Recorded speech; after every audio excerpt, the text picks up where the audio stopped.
Bonjour tout le monde, on se retrouve aujourd'hui pour une nouvelle vidéo make-up. En gros, je vous ai filmé une vidéo dupe vs luxe. Donc d'un côté, et je vous dis pas lequel, mais d'un côté j'ai un maquillage vraiment à petit prix puisque l'ensemble, le tout revient à 65 € avec tous les produits.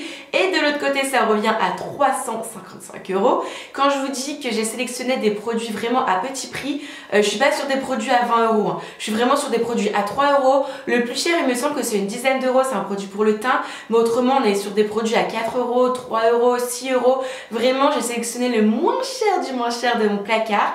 Et est-ce que vous voyez une différence là comme ça, premier abord? Moi, je vous avouerai que j'en vois pas. Donc si ça vous intéresse, c'est parti. Allez, c'est parti, on va commencer directement par le teint. Je vais pas appliquer de base parce qu'en général je n'en applique jamais. Et je vous ai dit, je fais un make-up que je fais quasiment mon go-to make-up, quoi, le make-up que je fais le plus souvent. Donc d'un côté, je vais utiliser ce fond de teint là, donc ça c'est le HD Liquid Coverage de Catrice. Et de ce côté là, je vais utiliser le Magic Foundation de Charlotte Tilbury.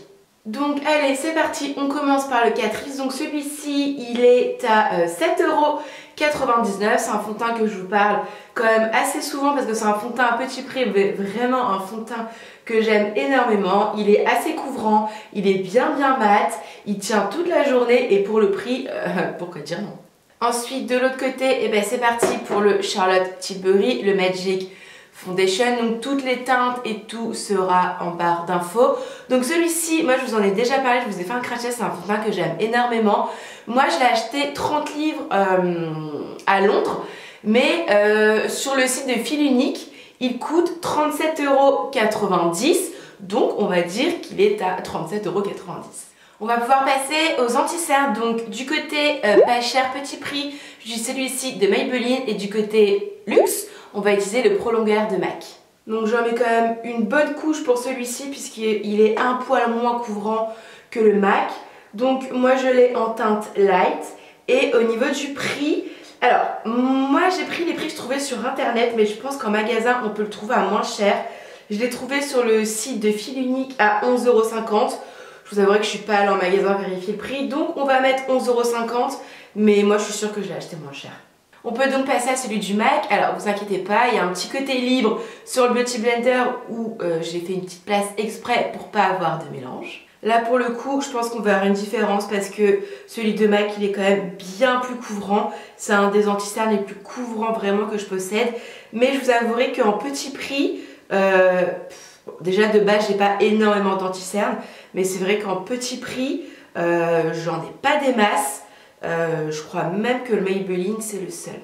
Bon, voilà ce que ça donne pour les anti-cernes. Je vous avouerai qu'il y a quand même une différence avec le MAC. Le MAC est beaucoup plus couvrant, ça fait un regard beaucoup plus lumineux. J'ai vraiment plus du tout de cernes, alors que de ce côté là, pourtant j'en ai mis quand même pas mal, mais si je remets ça va filer dans les plis, enfin il y aura beaucoup trop de matière. Là on voit encore mes cernes, on voit encore une petite ombre.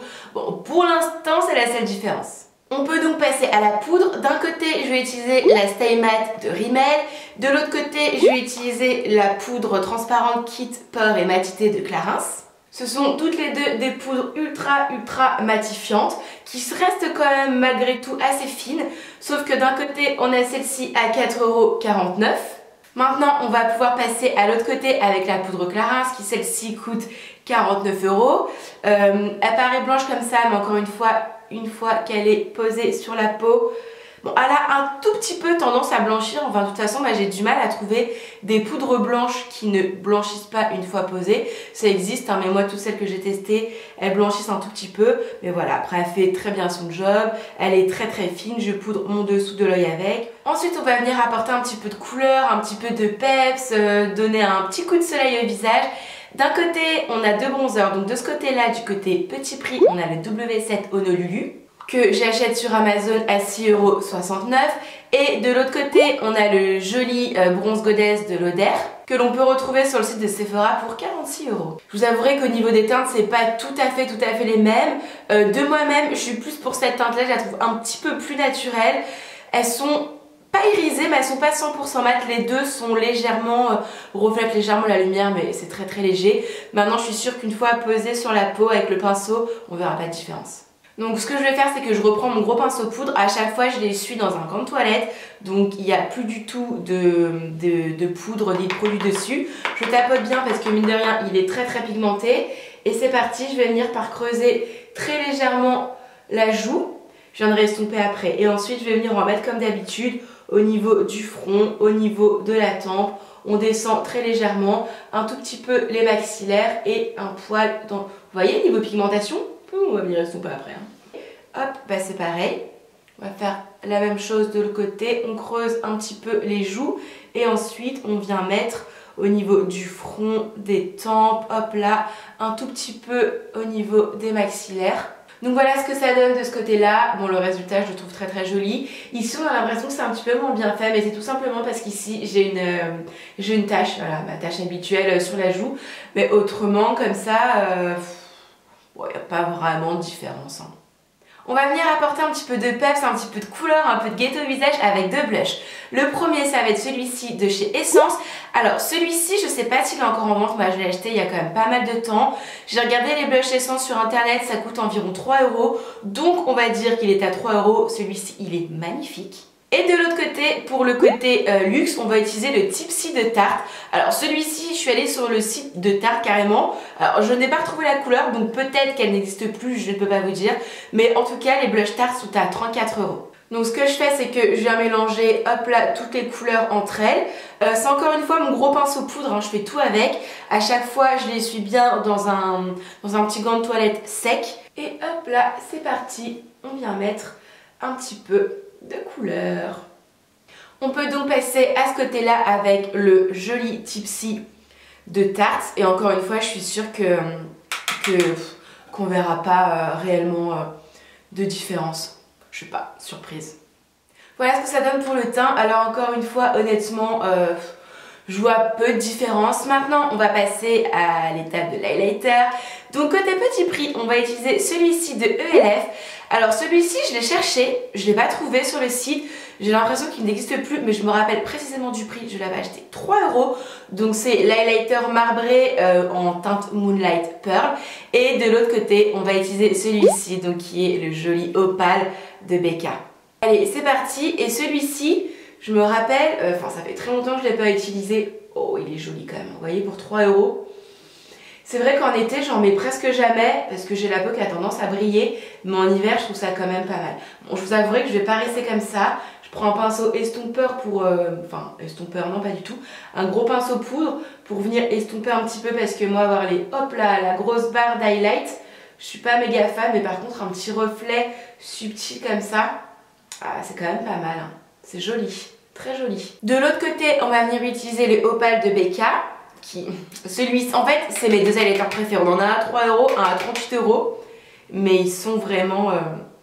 ils sont canons les deux. Hein. Ouh, c'est pas mal aussi ça. Hein. Bien, bien, bien. Maintenant, on peut passer au sourcil avec deux crayons sourcils. Donc d'un côté, on a celui-ci de Adopt. Donc il se présente comme ça, petit goupillon, hop là, petit crayon porte-mine. Au niveau de la couleur, il a une jolie petite couleur. Et au niveau du prix, 5,95 €. De l'autre côté, on va utiliser le Marc Jacobs. Donc toujours pareil, d'un côté goupillon, de l'autre côté porte-mine. Et au niveau du prix, là, pour le coup, on est à 22 €. Le Marc Jacobs, il a l'air un petit peu plus gris. Quoique, moi, je suis même pas sûre. Donc bien entendu, je commence toujours par brosser les sourcils pour retirer tout ce qui va être excédent de poudre, de fond de teint. Et voilà, on va faire un petit focus highlighter là. Donc ça, c'est le ELF. Et ici, c'est le Becca. Alors celui-ci, je vous en ai parlé quand j'ai fait ma vidéo je teste le maquillage Adopt. Et ça, c'était vraiment un de mes produits coup de cœur. Alors au niveau de la texture du crayon, je le trouve génial, il est pas sec du tout, mais il est pas gras non plus. Enfin, je le trouve vraiment bien, je trouve qu'il marque pile ce qu'il faut. Et au niveau de la couleur, bah, je le trouve vraiment bien. Et maintenant, je vais venir les maquiller. Alors, je sais ce qui va pas avec le Marc Jacobs, c'est pour ça que j'avais arrêté de l'utiliser. Au niveau de la couleur, je trouve la couleur géniale. Vraiment, je la trouve au top du top. Mais alors, par contre, le crayon ne marque pas. C'est-à-dire qu'il faut appuyer. Donc là, je suis en train d'appuyer les gars. J'appuie alors qu'avec le Adopt, bah, honnêtement, j'ai pas besoin d'appuyer.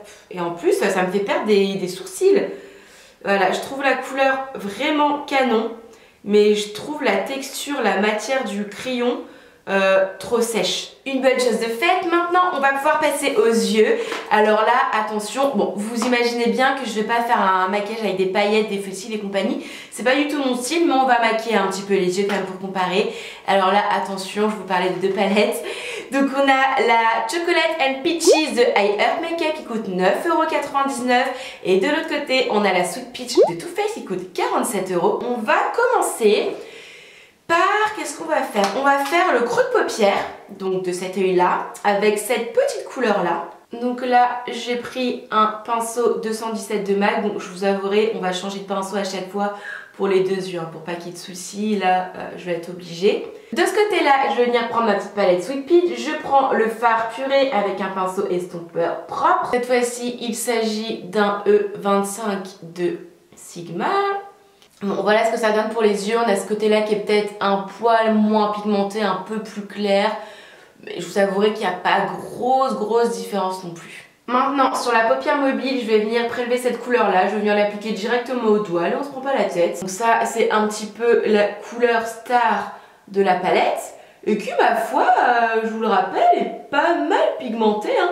Bon c'est pas un pigment non plus mais c'est franchement pas mal. Bon et ben c'est parti, on va faire la même chose de l'autre côté. Donc hop là je prends le fard Just Peachy au doigt comme tout à l'heure et hop on applique sur toute la paupière mobile et là pour le coup oh, si la pigmentation c'est quasiment la même hein.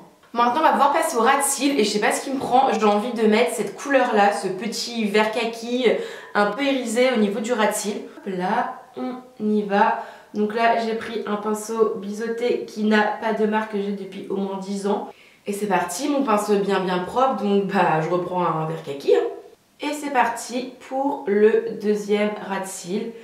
Et là honnêtement on voit quasiment aucune différence de couleur. Maintenant on va pouvoir passer au mascara. Alors du côté pas cher j'utilise celui-ci de la marque White n Wild, c'est le Lash Renegade, donc il va venir apporter beaucoup de volume. Et de l'autre côté on va utiliser le Better Than Sex de Too Faced. Go, c'est parti. Donc celui-ci au début il est un peu déconcertant parce que la brosse est un petit peu bizarre, c'est-à-dire qu'ici on a des picots et en bout on a une petite brosse en forme de boule, un peu à la manière des Givenchy à l'ancienne, parce que je vous avouerai que cette petite partie là de brosse, moi j'arrive pas à l'utiliser, mais cette partie là elle est géniale. Donc là on est sur un mascara qui apporte pas mal de volume. Donc voilà ce que ça donne pour le Wet n Wild. De l'autre côté on va donc mettre le Better Than Sex de Too Faced. Bon celui-ci je pense que vous êtes super nombreuses à le connaître. Au niveau de la brosse il a quand même une assez grosse brosse et des poils en petit picot, poils traditionnels. Il apporte énormément de volume, il apporte énormément de longueur. Il est très bien. Voilà ce que ça donne un petit peu pour les yeux. Maintenant on va passer aux lèvres, donc la dernière étape. Donc j'ai longtemps hésité, soit je me suis dit je vais mettre des rouges à lèvres, mais en fait mettre des rouges à lèvres ça me ressemble pas, honnêtement j'en mets jamais. Ce que je mets le plus au monde, ce que je porte tous les jours, tout le temps, au quotidien, ce sont des baumes à lèvres teintés qui s'adaptent au pH de votre peau. Et pour le coup, voilà mes deux préférés. Donc on va avoir le Catrice. Donc il se présente comme ceci. En fait quand vous le mettez c'est transparent. Ensuite ça vient s'adapter au pH de votre peau, ça va venir les colorer un petit peu.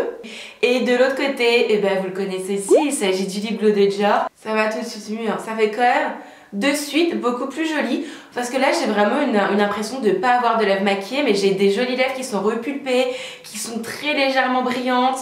Ouais, je trouve que c'est quand même plus joli hein. Et on passe à l'autre côté avec le lip glow de Dior. Et en fait j'ai vraiment du mal à me décider. Alors au niveau du prix on a clairement 30 € de différence, mais je trouve les deux très bien. Vraiment le Dior je l'aime beaucoup parce que je trouve la couleur un peu plus subtile. Et je le trouve, je sais pas, j'aime bien le petit goût qu'il a. Vous voyez au niveau de la couleur il n'y a pas grande différence. Le Catrice il est un poil plus foncé, il est un poil plus rose. On a le Catrice. Et ici on a le Dior qui pour moi le Dior fait un peu plus effet lèvres mordues. Voilà les filles et les garçons, ma vidéo est maintenant terminée, donc j'espère qu'elle vous aura plu. Dites-moi en commentaire est-ce que vous voyez une différence au niveau des deux make-up. Alors honnêtement moi la seule différence que je peux noter c'est au niveau de l'anti-cerne. C'est vrai que le Maybelline est quand même moins couvrant que le MAC.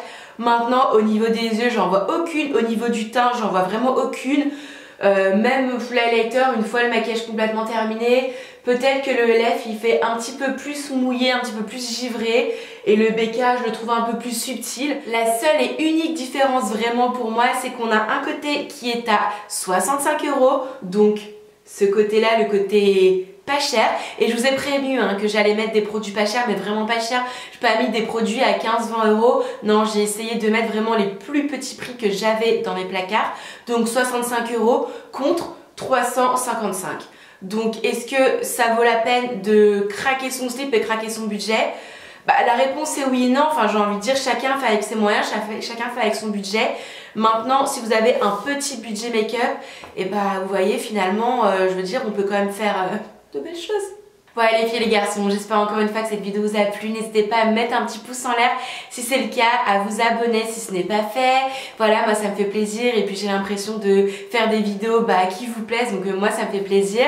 N'hésitez pas à me rejoindre sur les réseaux sociaux, Snapchat, Instagram. Et en attendant une prochaine vidéo, moi je vous embrasse très très fort et je vous dis à très vite. Bye.